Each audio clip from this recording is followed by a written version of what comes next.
Hello Technolovers, Merdeka! 79 tahun kita sudah merdeka. Setiap tahun kita peringati kemerdekaan kita dengan perayaan dan upacara. Namun perayaan hari ulang tahun ke-79 kemerdekaan Republik Indonesia diselenggarakan berbeda dari tahun-tahun sebelumnya. Untuk pertama kalinya, rangkaian upacara pengibaran dan penurunan bendera merah putih berlangsung di ibu kota negara IKN Nusantara, Kalimantan Timur. Presiden Joko Widodo memimpin langsung upacara tersebut. Ini menjadi upacara terakhir Jokowi sebagai orang nomor 1 di Indonesia, sebelum menyerahkan tampuk kekuasaan ke pemerintahan Prabowo Subianto. Sementara itu, Wakil Presiden atau Wapres Ma'ruf Amin memimpin upacara yang digelar di Istana Merdeka, Jakarta. Upacara HUT ke-79 digelar di dua tempat secara bersamaan. Di sisi lain, TNI Angkatan Udara menampilkan atraksi pesawat tempur di penghujung upacara HUT ke-79 RI di Ibu Kota Nusantara atau IKN. Ada 3 atraksi yang ditampilkan. Demo udara ini ditampilkan tim Garuda Flight pesawat tempur F-16 Fighting Falcon dalam rangka memeriahkan HUT ke-79 RI. Ada 3 manuver yang ditampilkan. Manuver pertama bernama High G-Turn yang memungkinkan pilot melakukan belokan lebih tajam dari biasanya. Kemudian terdapat manuver High Speed Spiral Climb, serta yang terakhir adalah manuver Bomb Burst. Pesawat tersebut muncul dari belakang Istana Negara menuju ke arah depan. Terdengar gemuruh suara pesawat saat melintasi langit Istana Negara. Para tamu undangan yang hadir pun antusias melihat atraksi tersebut. Tidak sedikit dari mereka mengabadikan momen tersebut dengan telepon selulernya.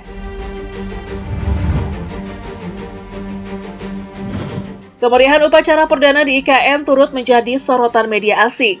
Reuters membuat artikel berjudul Indonesia Holds Curtailed Independence Day Event in Trouble New Capital. Indonesia menggelar upacara hari kemerdekaan di ibu kota baru yang bermasalah. Dalam laporannya, Reuters mengatakan upacara di IKN berskala kecil, sebab kota baru tersebut masih dalam tahap pembangunan. Selain itu, Reuters juga belak-belakan menyebut pembangunan IKN dilanda masalah penundaan. Reuters menyebut proyek IKN mengalami penundaan konstruksi dan kekurangan pendanaan imbas dari pandemi COVID-19 yang menyebabkan investasi asing seret. Pengunduran diri para pemimpin proyek IKN juga dibahas dalam laporan tersebut. Sebagai informasi, Bambang Susantono dan Doni Raharjo menyatakan mundur dari posisi kepala dan wakil otorita IKN beberapa saat lalu.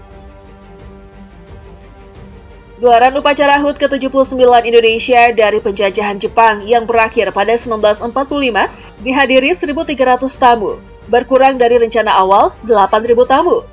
Kata Reuters dikutip Sabtu 17 Agustus 2024.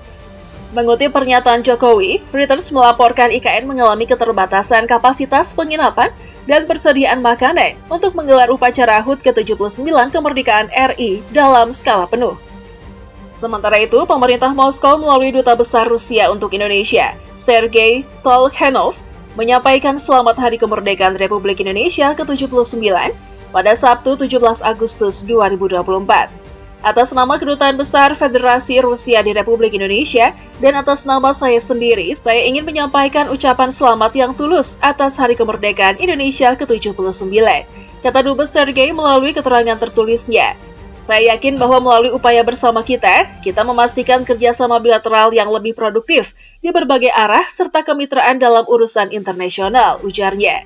Dia juga berharap masa depan membawa kebahagiaan dan kesejahteraan bagi semua warga negara Indonesia, serta memperkuat persahabatan dan saling pengertian antara masyarakat kedua negara.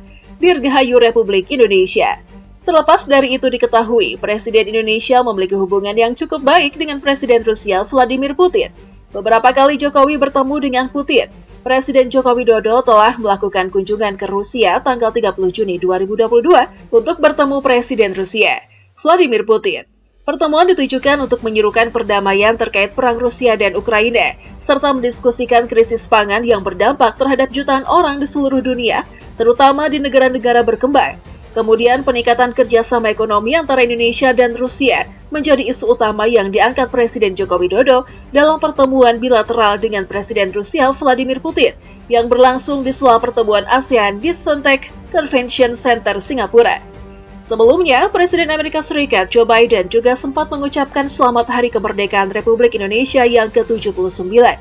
Atas nama Amerika Serikat, saya menyampaikan ucapan selamat kepada rakyat Indonesia atas Hari Kemerdekaan Republik Indonesia, kata Joe Biden melalui keterangan tertulisnya. Selain itu, Biden juga memberikan selamat kepada Presiden terpilih Prabowo Subianto dalam pemilu 2024. Sementara di perayaan kemerdekaan hari ulang tahun Indonesia sebelumnya, tepatnya di tahun 2021, pemimpin Korea Utara memberi ucapan selamat Hari Kemerdekaan ke Indonesia. Bahkan ucapan langsung diberikan pemimpin tertinggi Korut Kim Jong-un ke Presiden RI Joko Widodo. Kim Jong-un memberi pesan akan hubungan persahabatan kedua negara. Ia yakin kerjasama RI dan Korut akan semakin kuat. Duta Besar Jepang untuk RI Masaki Yasushi menuturkan, izinkan saya menyampaikan ucapan selamat yang tulus pada peringatan kemerdekaan Indonesia yang ke-79. Saya berharap Indonesia terus maju demi kesejahteraan rakyat menuju masa depan yang cerah.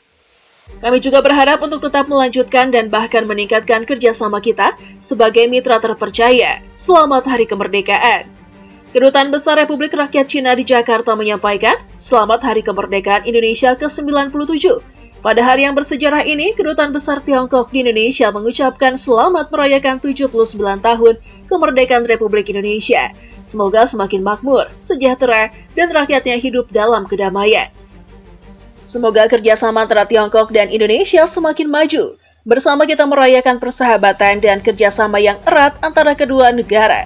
Mari kita terus maju bersama untuk masa depan yang lebih baik. Presiden Tiongkok Xi Jinping juga pernah menyampaikan secara langsung ucapan selamat kepada Presiden Joko Widodo pada saat HUT ke-76 Republik Indonesia beberapa tahun silam. Kedutaan Besar Belanda di Jakarta menyebutkan, Selamat Hari Ulang Tahun Kemerdekaan Republik Indonesia.